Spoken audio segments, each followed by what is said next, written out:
So there's a lot going on. Yeah. Where do you want to start? Well, I start really what I think is the most important.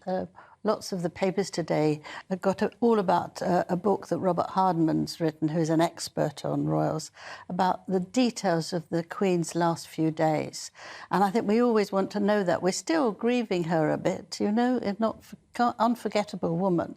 And it was very interesting to hear that they thought that she was going over a week, but she then suddenly got very tired and she went very peacefully in her sleep, which is actually something that's very nice. Meanwhile, now King Charles and Queen Camilla came and spent an hour with the Queen that same day, and then they went off thinking, well, maybe we've got a few more days.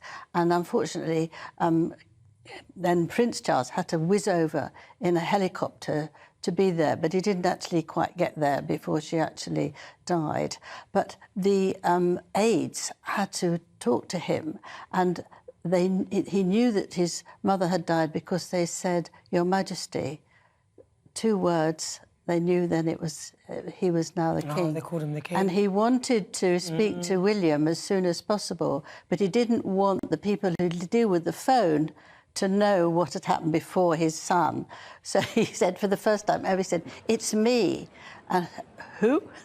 You know, "It's me." I said, OK, and then put him through, because he didn't want to say he was Prince Charles or he was King Charles to meet them. So that was very touching. But the Queen had her red box there, inside with 2 letters, one for her private secretary and one for then Prince Charles. And she'd done all her work. She'd written a whole list of things that needed to be done.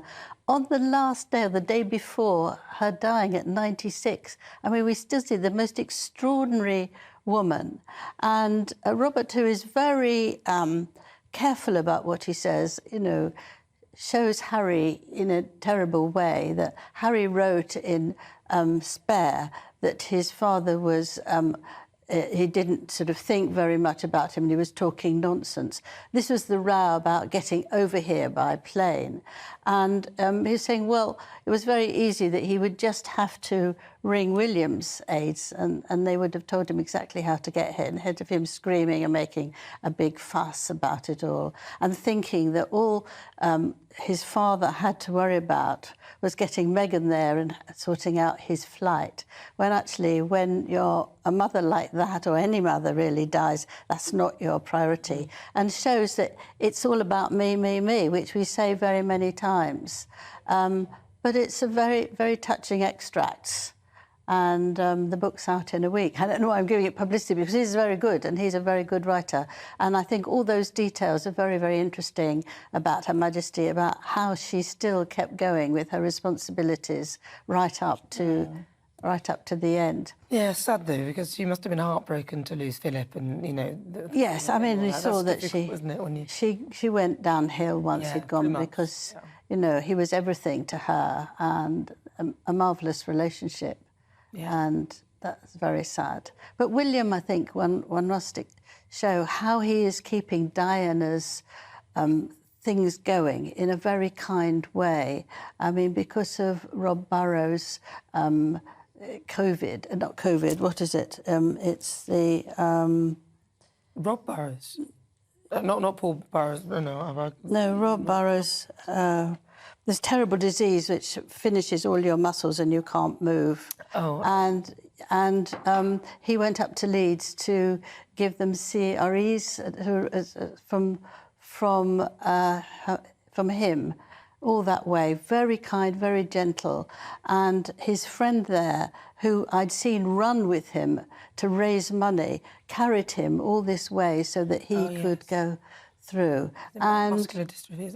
It was motor neuron disease, which is a terrible disease. Yeah, no one's found any way of helping at all. Terrible. And they've both raised millions towards it.